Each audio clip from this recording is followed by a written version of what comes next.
ಎಲ್ಲರಿಗೂ ಶರಣು ಶರಣಾರ್ಥಿ.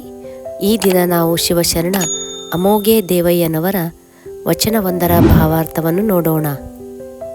ಜ್ಞಾನದಲರಿದಡೇನಯ್ಯ ಕ್ರಿಯನಾಚರಿಸದನ್ನಕ್ಕ ನೆನದ ಮಾತ್ರದಲ್ಲಿ ಅಹುದೇ ಕಾರ್ಯದಲಲ್ಲದೆ ಕುರುಡ ಕಾಣ ಪಥವ ಹೆಳವ ನಡೆಯಲರಿಯ ಒಂದಿಲ್ಲದಿರ್ದೊಡೊಂದಾಗದು ಜ್ಞಾನವಿಲ್ಲದಿರ್ದ್ ಕ್ರಿಯೆ ಜಡನು ಕ್ರಿಯೆ ಇಲ್ಲದ ಜ್ಞಾನ ವಾಗ್ಜಲ ಭ್ರಾಂತು ಇದು ಕಾರಣ ಸಿದ್ಧ ಸೋಮನಾಥ ಲಿಂಗವ ಕೂಡುವ ಶರಣಂಗೆ ಎರಡೂ ಬೇಕು.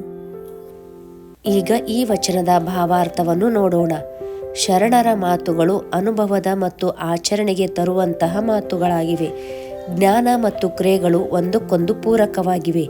ಜ್ಞಾನ ಮತ್ತು ಕ್ರಿಯೆ ಎರಡರಲ್ಲಿ ಒಂದು ಮಾತ್ರ ಇದ್ದರೆ ಸಾಲದು, ಎರಡೂ ಇರಲೇಬೇಕು. ಜ್ಞಾನ ಇಲ್ಲದ ಕ್ರಿಯೆ ಹಾಗೂ ಕ್ರಿಯೆ ಇಲ್ಲದ ಜ್ಞಾನ ಎಂದೆಂದಿಗೂ ಉಪಯೋಗಕ್ಕೆ ಬಾರದು.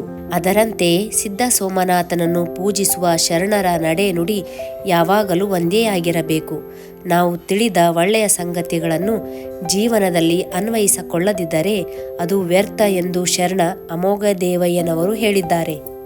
ಮತ್ತೊಬ್ಬ ಶಿವಶರಣರ ವಚನದೊಂದಿಗೆ ಮತ್ತೆ ಭೇಟಿಯಾಗೋಣ. ಅಲ್ಲಿಯವರೆಗೂ ನಮಸ್ಕಾರಗಳು.